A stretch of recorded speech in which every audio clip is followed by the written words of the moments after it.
Nigahımda da makyajımı özüm eləmişdim və belə görünürdüm.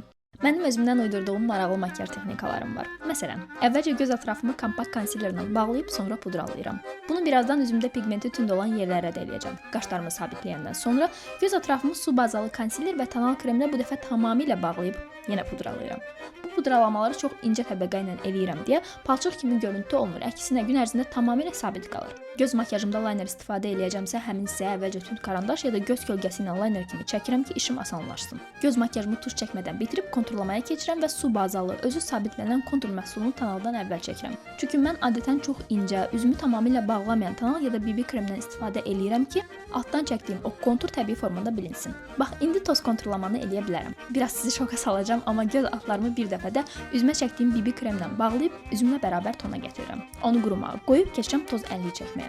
Və son pudralamanı demək olar üzümün hər yerinə bu dəfə biraz bol eləyirəm ki, birazdan çəkəcəyim aydınladıcı mat üzdə qəşəngcə parıldasın. Üzümdəki bütün makyajı eləsəm də tuş və dodaq parıldadıcısını mütləq sabitləmə spreyindən sonra çəkirəm. Sprey tamamilə quruyur, mən son toxunuşları eləyirəm və hazıram. Bu saç aksesuarını da özüm düzəltmişdim. Bax, belə görünürdüm və belə hiss eləyirdim.